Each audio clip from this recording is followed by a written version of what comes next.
Voilà, je vous propose d'ouvrir la parole de Dieu ensemble maintenant. On va lire un passage qui se trouve dans l'Ancien Testament, dans 1 Samuel au chapitre 23.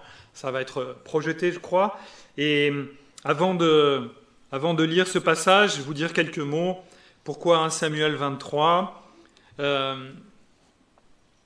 peut se demander si l'Ancien Testament est toujours utile pour nous, aujourd'hui. Nous sommes chrétiens et parfois on entend dans les milieux chrétiens l'Ancien Testament c'est pour une autre époque et nous on doit se contenter du Nouveau Testament. Et c'est vrai qu'on peut se sentir désorienté par le fait que le nom de Jésus n'est jamais prononcé dans l'Ancien Testament et dans ce cas on peut se dire mais en quoi ça me concerne ?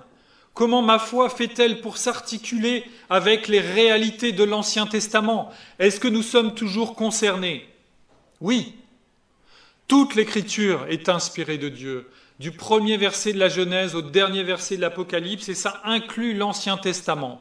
Est-ce qu'il y a évidemment une petite gymnastique à faire pour s'approprier les réalités de l'Écriture dans l'Ancien Testament ?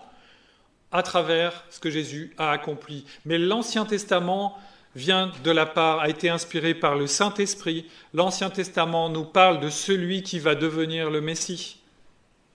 L'Ancien Testament nous parle du Dieu qui nous a créés, qui nous aime en Jésus-Christ et qui nous prévient pendant des siècles et des siècles. J'envoie bientôt mon Messie qui va être le sauveur du monde et la domination reposera sur son épaule. On l'appellera admirable, conseiller, Dieu puissant, Père éternel. C'est dans Ésaïe des siècles avant la naissance de Jésus-Christ. Tout l'Ancien Testament pointe vers Jésus-Christ. Et donc en tant que chrétien, on ne doit pas avoir peur de lire l'Ancien Testament et il y a des choses qui nous parlent. Et puis, vous savez, on pense à notre époque que l'homme évolue, qu'il devient meilleur, l'homme et la femme d'ailleurs, on devient meilleur, on s'améliore, on devient moins méchant, on devient plus civilisé. Il me semble que le vernis de la civilisation s'écaille assez rapidement dès qu'il y a une crise de quoi que ce soit.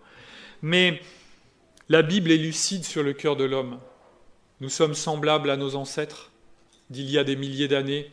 Et je suis toujours frappé de la lucidité et de la pertinence de ce que dit l'Écriture sur le cœur de l'être humain. Et quand on lit les histoires, l'histoire d'Abraham, l'histoire des patriarches, l'histoire des personnages de l'Ancien Testament, on s'y retrouve. Bien sûr, personne d'entre vous n'est à la tête d'une bande armée, personne ne vit dans le Proche-Orient ancien pour élever des troupeaux en étant nomade. D'accord, l'habillage culturel a changé, mais nos cœurs, le problème que nous pose notre péché au fond de nous, le problème que nous pose le péché des autres, eh bien, il est le même. Et déjà les croyants avaient besoin de Dieu dans l'Ancien Testament, comme nous en avons besoin.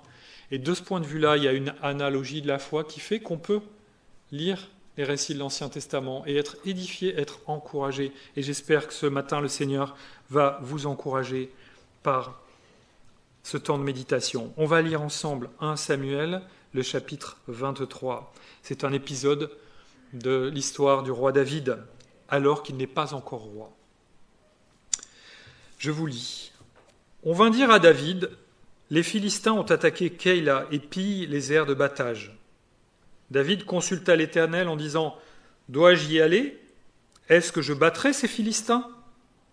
L'Éternel lui répondit, vas-y, tu battras les Philistins et tu délivreras Keïla. Mais les hommes de David lui dirent, nous vivons dans la peur, ici même en Juda. Que se passera-t-il si nous allons à Keïla pour combattre les troupes des Philistins ?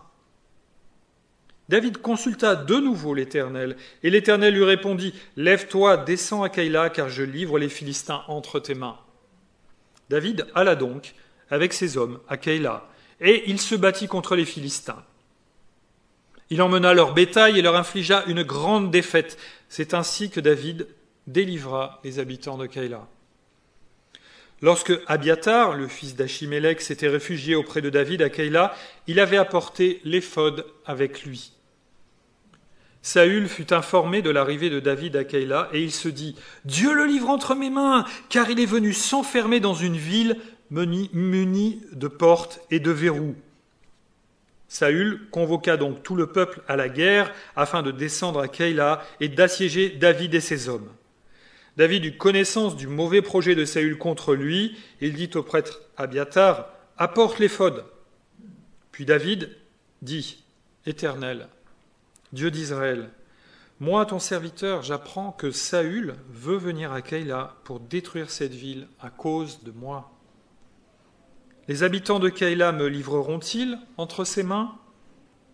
Saül descendra-t-il conformément à ce que ton serviteur a appris?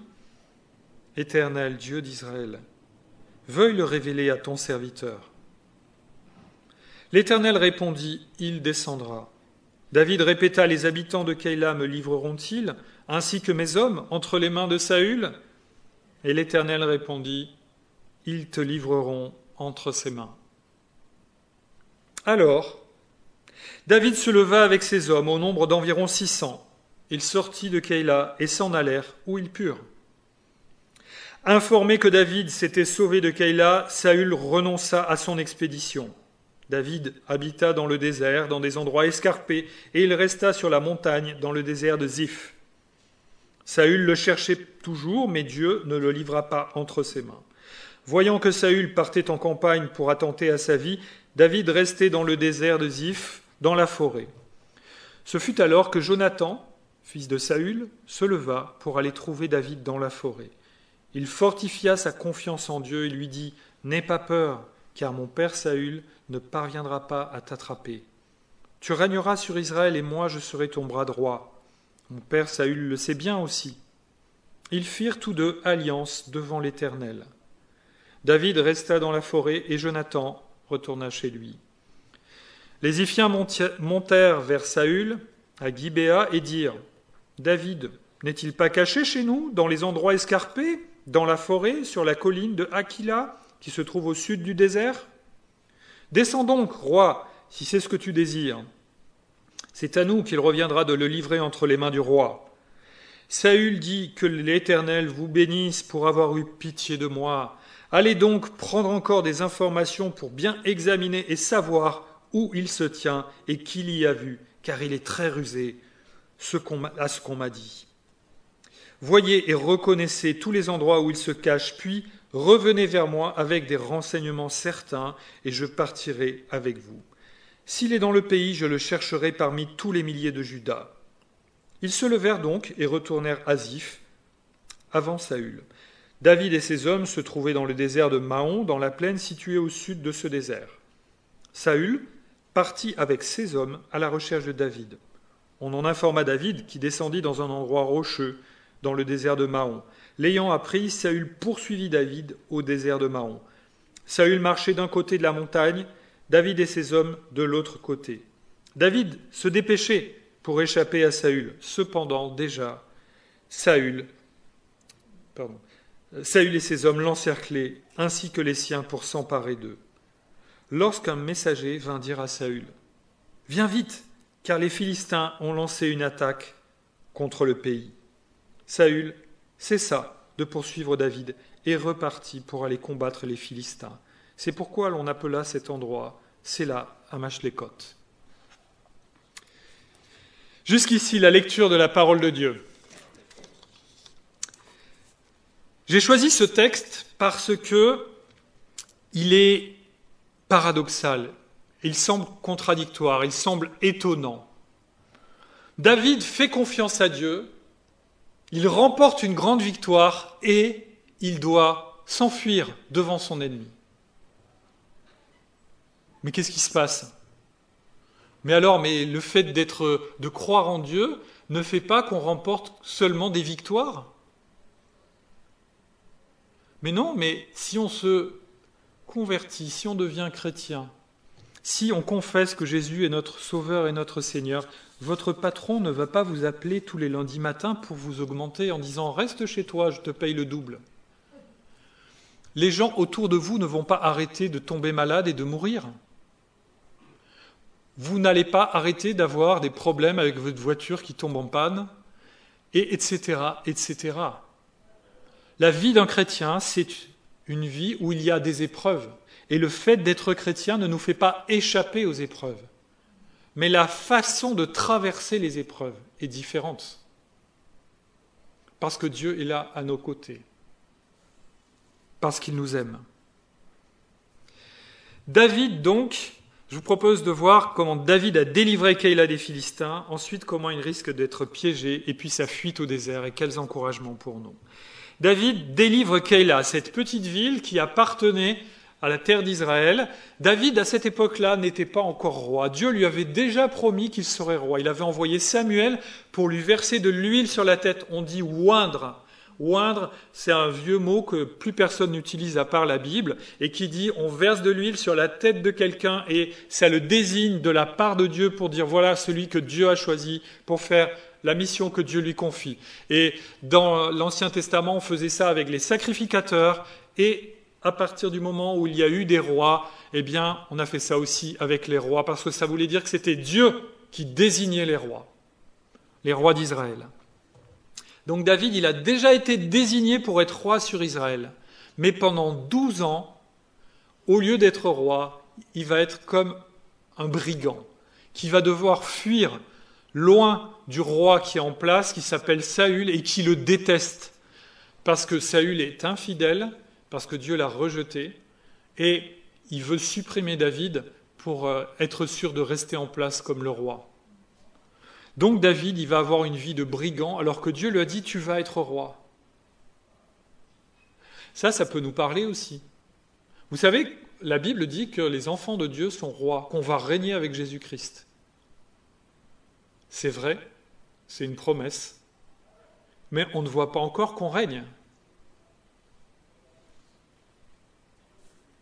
David s'inquiète pour cette ville qui est en Israël, alors qu'il n'est pas encore le roi en titre. Il aime son peuple, il aime son pays, et il est triste qu'une ville soit assiégée par des ennemis qui viennent lui faire du mal, et il se dit « j'aimerais bien leur porter secours ». Mais il veille à consulter Dieu pour savoir quelle est ta volonté. Vous savez, on peut avoir des fois de bonnes idées, et Dieu peut nous dire non. Mais Seigneur, c'est une très bonne idée, en plus c'est une idée religieuse, où il y a la foi dedans. Et Dieu peut dire quand même non. D'ailleurs, il a dit non à David quand David voulait construire le temple. David s'est dit, tiens, il faut construire un temple. C'est bien plus tard, hein. Il faut construire un temple à Dieu. Et puis au début, le prophète lui a dit, vas-y, fais tout ce que tu as dans ton cœur. Et le lendemain, il a dû revenir de la part de Dieu et dire, non, c'est pas toi qui vas construire le temple. C'est ton fils. Parce que toi, tu as été un homme de guerre et je ne veux pas que ce soit quelqu'un qui a du sang sur les mains qui construise le temple où on va invoquer mon nom. Et David, il a dit, ok, je vais empiler des richesses, accumuler des richesses pour que quand il va falloir construire le temple, mon fils puisse le faire dans de bonnes conditions. Donc des fois, on peut avoir de beaux projets, de bonnes idées, même on a l'impression que Dieu est dans la boucle, et Dieu peut nous dire non. Alors David, il sait ça, et qu'est-ce qu'il fait ? Il consulte Dieu. C'est une bonne idée d'aller délivrer cette ville qui est assiégée par les ennemis, mais est-ce que Dieu est d'accord ? Est-ce que Dieu va m'aider ? Il soumet son projet à l'Éternel, et l'Éternel va l'encourager à 2 reprises.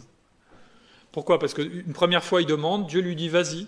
Et puis ces hommes lui disent « non mais attends, t'es fou ? On est quelques centaines, et on doit se cacher dans le désert, dans les forêts, dans les montagnes. » Alors nous, on trouve ça cool, on se dit « oui, il a fait de la montagne, de l'alpinisme, nous, on aime faire ça en vacances. » On est dans une société agricole. La prospérité, elle est liée à la qualité de l'exploitation agricole de la terre. Donc si vous êtes dans un désert, vous n'allez pas manger tous les jours et vous risquez de ne pas boire. C'est pas les vacances chouettes, je fais un trek dans le Sahara et puis après je rentre en avion. Hein. Là, il devait vivre là, avec ces hommes. Vous imaginez tous les problèmes que ça représente pour faire vivre un groupe d'hommes comme ça. Et en plus, ils sont pourchassés par le roi du pays. Donc les hommes, ils disent à David, mais attends, mais ça va pas la tête, on a déjà du mal à s'en sortir nous tout seuls, et toi tu veux qu'on aille faire une opération militaire au vu de tout le monde ? Mais on va à notre perte. Et donc David consulte une 2e fois l'Éternel en lui disant, mais c'est sûr, on peut y aller ? Et Dieu lui dit, vas-y, tu vas remporter la victoire. Et vous savez, parfois dans la vie, il y a des actes de foi. Le Seigneur nous demande de lui faire confiance. Il ne faut pas agir à la légère, il ne faut pas partir comme ça sur n'importe quel projet, mais parfois on sait que c'est la volonté de Dieu, on sait que Dieu attend qu'on fasse ça de sa part. Et il y a un acte de foi à faire. Et un acte de foi, c'est je me jette dans le vide et je crois que Dieu va me rattraper. Mais s'il ne me rattrape pas, ça va faire mal. Et Dieu honore notre démarche quand on la fait avec foi, quand on prend le temps de consulter sa parole, quand on prend le temps aussi de le prier, de lui remettre nos projets. Il prend soin de nous, il ne permet pas qu'une épreuve triomphe de nous, mais il permet parfois qu'il y ait des épreuves qui viennent aussi dans nos vies. Et j'aime mettre en parallèle donc l'histoire de David dans 1 et 2 Samuel avec les psaumes que David a écrits tout au long de sa vie. Vous savez, c'est un des plus grands compositeurs de cantiques de l'histoire du peuple de Dieu, David. Une grande partie des psaumes ont été écrits par lui. Et dans le psaume 37, je vous lis juste 3 versets sous la plume de David. « Confie-toi en l'Éternel et fais le bien, et le pays pour demeure, et que la fidélité soit ta nourriture. Fais de l'Éternel tes délices, et il te donnera ce que ton cœur désire. Recommande ton sort à l'Éternel, mets ta confiance en lui, et il agira. » Quel verset admirable. David, il a essayé de mettre ça en pratique. Et des fois, nous, on retient dans ce verset-là, « Et il te donnera ce que ton cœur désire. » Chouette, Dieu va me donner ce que mon cœur désire. La première partie du verset, c'est « Fais de l'Éternel tes délices. » Vous savez, ça me rappelle Jésus qui disait « Cherchez premièrement le royaume de Dieu et sa justice, et toutes ces choses vous seront données en plus. » Est-ce qu'on met Christ en premier? Est-ce qu'on met Dieu en premier dans notre vie? C'est le combat quotidien du chrétien.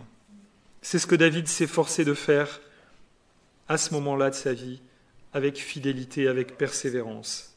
David se confie en Dieu, et le texte nous dit qu'il a remporté une victoire contre les Philistins qui, eux, ont subi une grande défaite. Il leur a pris tous leurs troupeaux. Il a délivré cette ville qui était assiégée. Le problème, c'est qu'une fois qu'il a délivré cette ville, il va vivre dans la ville. Donc c'est une ville qui avait des fortifications. Donc vous savez, quand on n'est pas encore à l'époque où il y a des armes à feu, où il y a des choses terribles qui vous appuyez sur un bouton et ça rase un pays entier. Il faut aller, quand on veut prendre une ville, il faut l'assiéger. Mais si la ville est trop petite et qu'il n'y a pas trop de ressources et que vous avez une grande armée qui vient assiéger la ville, vous êtes dans une mauvaise posture. Et c'est ce qui va se passer, c'est ce qui risque de se passer. David se retrouve dans cette ville. Quand il était dans le désert, dans les montagnes, il pouvait toujours s'échapper en voyant arriver de loin les armées de Saül, mais là, c'est pas le cas. Là, il va être dans une ville. Et Saül, il se dit, chouette, il s'est enfermé dans une ville avec des remparts, avec des portes fermées, avec des verrous. Je vais pouvoir venir assiéger la ville et la ville va me le livrer. Pourquoi? Parce que si elle ne me le livre pas, je l'assiège jusqu'à ce qu'elle tombe, jusqu'à ce que les gens n'aient plus à manger, n'aient plus à boire, soient obligés de se rendre. Et à ce moment-là, je tue tout le monde. Si vous dites ça aux habitants de la ville, qu'est-ce qu'ils vont faire de David? Ah d'accord, Saül vient, prend David. C'est logique. David risque d'être piégé dans la vie de Keïla qu'il a pourtant délivré. Mais avec David, il y a un prêtre, il y a un sacrificateur qui s'était enfui de la présence de Saül parce que Saül, dans sa colère, il avait éliminé tout un groupe de sacrificateurs qui le servaient parce qu'il les soupçonnait d'avoir soutenu David dans sa fuite. Et il y en a un seul qui s'est échappé, tous les autres ont été massacrés. Et ce sacrificateur, il s'appelle Abiatar et il permet à David de consulter l'Éternel. Et il est venu avec les attributs du sacrificateur et notamment une partie des vêtements et ce qu'on appelle l'éphod. Alors l'éphod, c'est une des parties des vêtements du sacrificateur qu'il mettait pour son service devant l'Éternel. Et c'était une façon pour David de s'assurer de la fidélité et de pouvoir consulter Dieu de façon efficace et d'une façon qui soit conforme à ce que la Torah, à ce que Moïse avait écrit sur la manière de consulter Dieu. Alors, grâce à Abiatar, il va pouvoir consulter Dieu, il va pouvoir lui poser des questions. Et peut-être que nous, on aimerait aussi dans notre vie pouvoir consulter Dieu et qu'il nous réponde tout de suite en disant « Non, n'achète pas cette voiture, elle va tomber en panne dans 2 mois » ou « N'achète pas cette maison, elle est mal située, il va y avoir des inondations » ou « Ne recherche pas ce travail » ou « Vas-y, recherche ce travail ». On doit avancer par la foi, on doit placer notre vie dans la prière jour après jour. Mais Dieu nous parle aussi. Vous savez comment ? Par la Bible. Lisons la Bible. Dieu nous parle. Elle a été écrite pour nous enseigner, pour nous faire grandir dans la foi, pour nous faire connaître Jésus-Christ. Et c'est ça le secret de la vie éternelle que Dieu nous donne, connaître Dieu et Jésus-Christ qu'il a envoyé. Saül, de son côté, reste dans l'illusion de se dire « Ah, Dieu m'encourage, Dieu a pitié de moi, Dieu me bénit ». Il pense que Dieu est pour lui et que c'est parce que Dieu est pour lui que David s'est mis dans cette sorte d'impasse stratégique à l'intérieur de cette ville de Keïla. Mais Saül se trompe gravement parce que sa religion est une religion de façade, une hypocrisie que Dieu désapprouve. Saül ne s'approche de Dieu que quand ça l'intéresse, que quand c'est pour ce qu'il a envie de faire. Il fait l'inverse de ce que demande Christ, l'inverse de ce que demande la Bible. La Bible dit « Fais de l'Éternel tes délices », ça c'est la priorité, et il te donnera ce que ton cœur désire. Ça veut dire « Et il va te bénir, il va faire que ta vie est bénie, même si tu n'as pas tout ce dont tu avais rêvé, mais parce que tu as fait de l'Éternel tes délices, ta vie va être bénie, tu vas être dans la paix et la joie. » Saül, il fait l'inverse. J'ai des projets et je demande à Dieu de les bénir. J'ai envie de ça et Dieu doit m'obéir. Dieu est un distributeur de bénédictions dans ce genre de religion. Et vous savez, on peut être chrétien évangélique et au bout d'un moment, considérer que Dieu est là pour faire ce que j'ai décidé qu'il doit faire dans ma vie. Je te prie, je donne la dîme, je viens au culte, je dis à tout le monde que je suis chrétien alors que c'est déjà pas très populaire. Donc, tu dois me bénir. Et quand j'ai un projet, tu dois faire que ça réussisse. Tu dois faire ce que je te demande. On inverse les rôles. C'est nous qui devenons le Seigneur et c'est lui qui devient le serviteur. Mais la Bible ne dit pas ça. Fais de l'Éternel tes délices d'abord. Cherchez premièrement le royaume de Dieu et sa justice. Premièrement, comme une priorité. Si Christ n'est pas le premier dans votre vie, dans ma vie, nous ne sommes pas chrétiens. Nous sommes comme Saül, dans l'illusion que Dieu nous bénit, alors que Dieu attend qu'on confesse la priorité de notre vie. Le message de l'Évangile, c'est un message qui est radical. Si quelqu'un veut me suivre sans me préférer à son père, à sa mère, à sa femme, à ses enfants et même à sa propre vie, il ne peut être mon disciple. Voilà ce que dit Jésus. Qui aimez-vous le plus dans votre vie ? Si ce n'est pas Jésus-Christ, vous n'êtes pas chrétien. Vous avez l'impression d'être chrétien, mais vous vous trompez. Et c'est un combat de toute notre vie. Aimer Christ d'abord. C'est tellement dur. Parce que dans ma vie, tous les jours, moi j'ai envie de m'aimer d'abord, avant Christ. J'ai envie de reprendre la première place. Bien sûr, j'ai dit, Seigneur, dirige ma vie, mais j'ai envie de reprendre le contrôle. J'ai envie de reprendre le volant. Vous savez, des fois, je ne sais pas comment vous êtes, si vous aimez être conduit par votre conjoint au volant. Mais des fois, voilà, quand c'est l'autre qui conduit, on est en train de lui dire « fais ça, fais ci, freine, attention, il y a lui ». Et au bout d'un moment, on nous dit « mais oh, tu veux prendre le volant ?» On fait ça avec Dieu.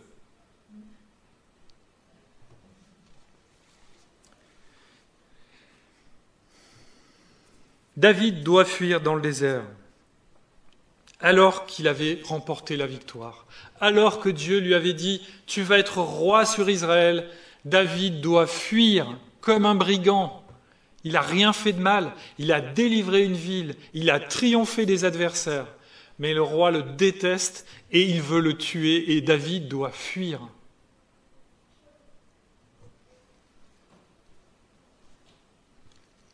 On pourrait faire la liste de tous les trucs. Vous savez, des fois, je ne sais pas comment vous êtes dans votre caractère, moi je suis un peu comme ça, des fois, Satan me piège, et même je me piège tout seul avec mon propre péché, et vous êtes contrarié par un truc, et là, ce qui se met à tourner dans votre tête, c'est tous les trucs qui vous énervent, qui vous gonflent, et où vous trouvez que c'est pas juste, et vous êtes le petit Calimero, le seul sur terre qui souffre, et lui, il m'a dit ça, et elle m'a fait ça, et machin, et truc, et la liste est longue, et je souffre, et Dieu ne le voit pas. On pourrait faire la liste des choses qui nous accablent. Et je ne dis pas que Dieu ne prend pas en compte les choses qui nous font souffrir. Il voit toutes choses. Et si nous sommes son enfant, il nous aime. Mais levons les yeux 5 minutes de notre nombril et regardons à Jésus-Christ. Quand on voit la situation de David, on pourrait dire, après une victoire, les gens de Keïla se proposent de le livrer au roi Saül. Quelle ingratitude! Je suis venu vous délivrer alors personne ne me demandait rien, et maintenant vous voulez me livrer à mon adversaire qui veut me mettre à mort? Quelle ingratitude! Quelle injustice! David doit fuir à nouveau dans les déserts montagneux. Il n'est toujours pas roi d'Israël. Il pourrait dire au bout d'un moment, dis Seigneur, ça commence à faire un moment que j'ai été oint pour être roi sur Israël, ça va venir quand? Vous savez combien de temps Abraham a attendu son fils? 25 ans. Alors, il a vécu plus longtemps que nous, mais 25 ans. Pendant 25 ans, Dieu lui a dit, tu vas avoir un fils, vraiment un fils de ta femme, tu vas avoir un fils. Tu vas avoir un fils. 25 ans. Nous, des fois, on prie, on voudrait que ça arrive tout de suite. Et des fois, le Seigneur nous exauce vite, et puis d'autres fois, il veut qu'on continue de prier pendant 1 an, 2 ans, 3 ans, 10 ans, 15 ans.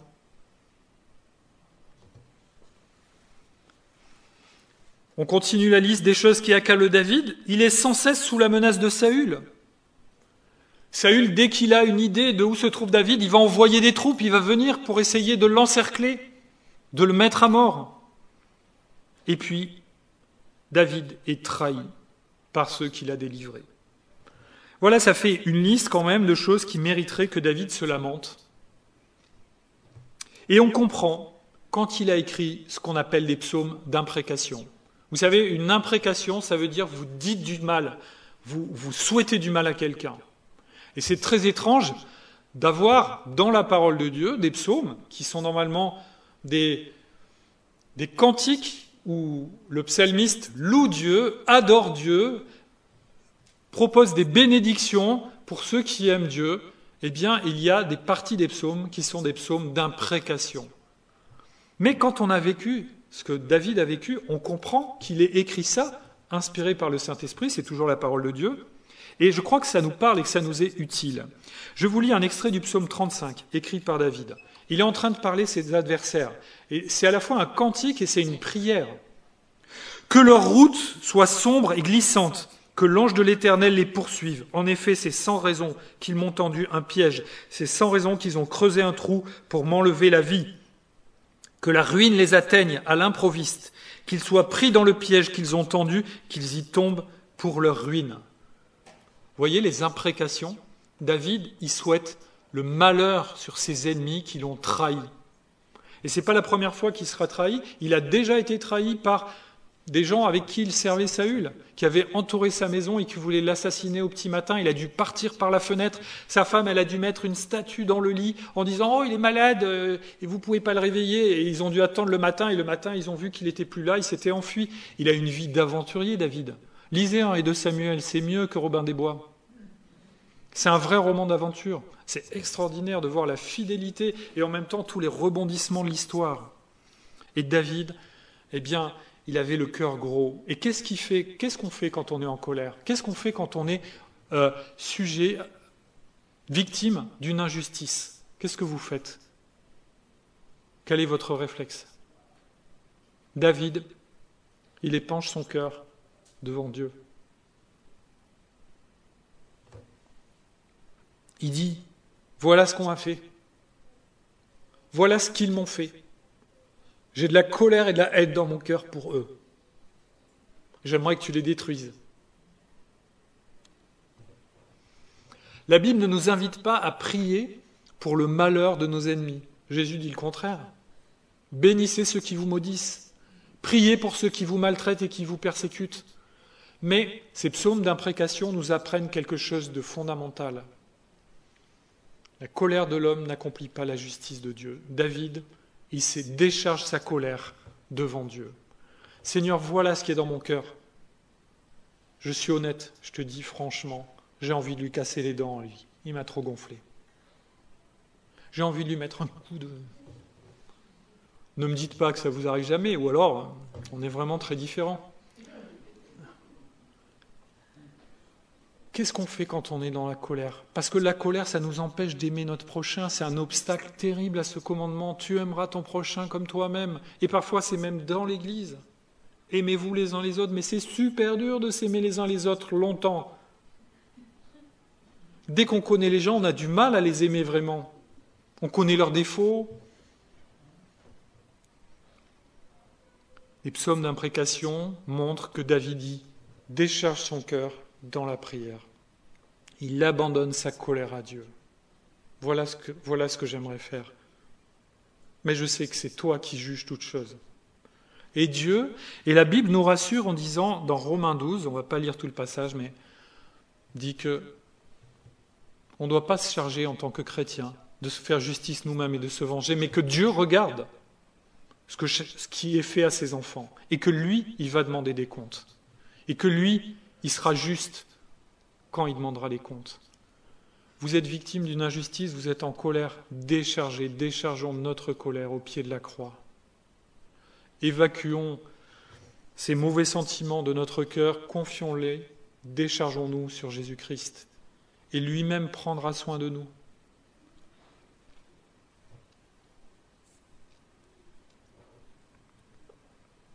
Ça nous évitera aussi d'être hypocrites. Parce que vous savez, tenir la façade du chrétien au bout d'un moment, si on la tient à la force de notre volonté, eh bien on arrive dans une religion qui est l'apparence du chrétien. Mais à l'intérieur, on n'est plus chrétien.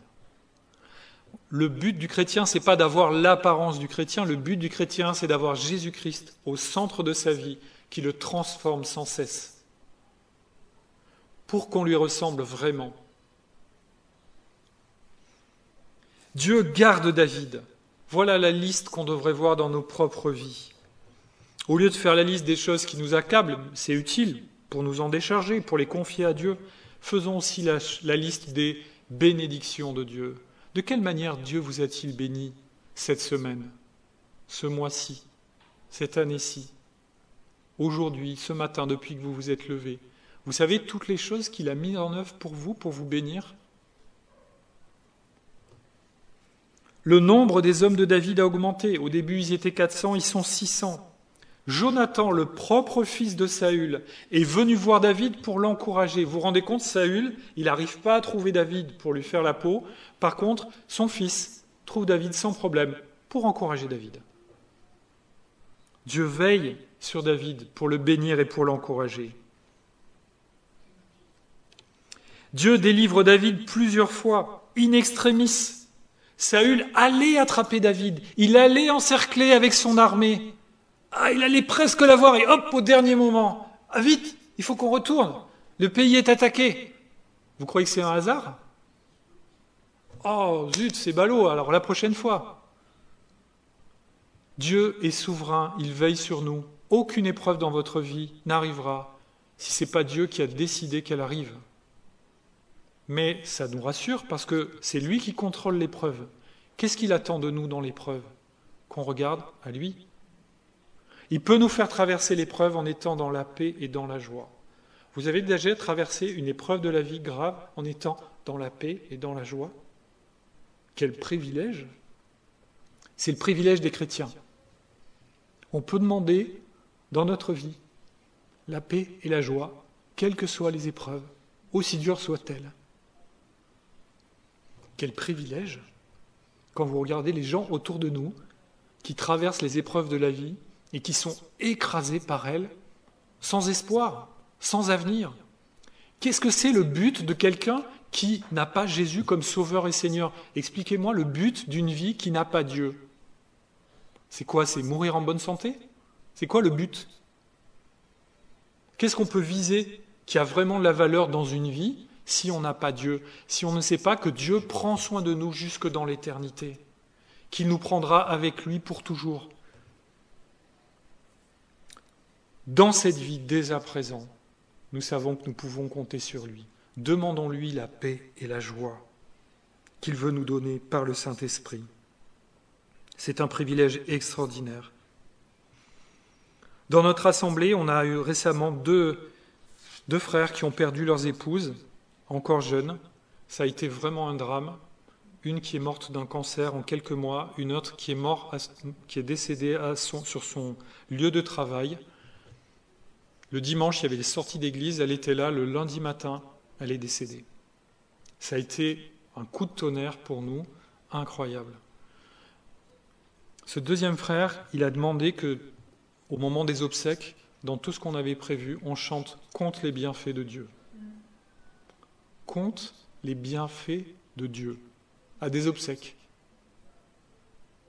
Vous voyez la grâce de Dieu pour le chrétien? On peut compter les bienfaits de Dieu, même dans le deuil.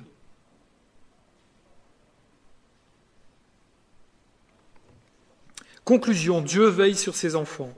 Malgré les dures épreuves, David reste attaché à Dieu, parce qu'une épreuve n'est pas une défaite. Une épreuve n'est pas une défaite. Nous avons la victoire en Jésus-Christ qui est assurée. À la fin, on est dans le camp des gagnants. On sera au ciel pour l'éternité. Une épreuve dans notre vie n'est pas une défaite. Dieu veille et prend soin de David. Il l'encourage, il va lui donner d'autres victoires, il va le délivrer et il va finir par faire de lui le roi d'Israël. Et dans notre vie, le Seigneur veut nous encourager. Je conclus avec ce verset de Philippiens 4 qui dit « Ne vous inquiétez de rien, mais en toute chose, faites connaître vos besoins à Dieu par des prières et des supplications avec une attitude de reconnaissance. Et la paix de Dieu, qui dépasse tout ce que l'on peut comprendre, gardera votre cœur et vos pensées en Jésus-Christ. » Prière. Notre Dieu, notre Père, merci pour ta fidélité et tes bénédictions en toutes circonstances dans notre vie. Tu veilles sur ceux que tu aimes, dans les bons moments comme dans les épreuves. Comme David, donne-nous un cœur attaché à toi et persévérant dans la prière.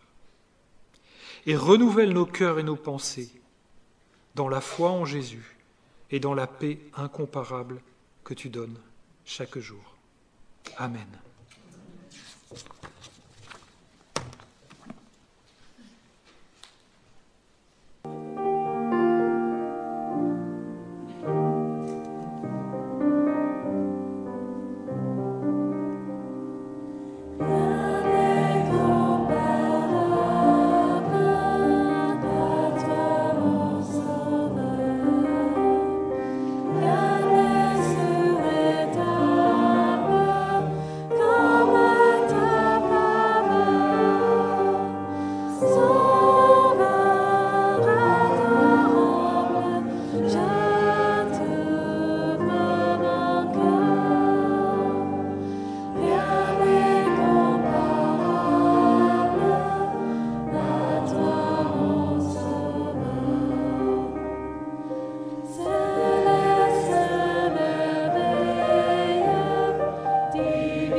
Je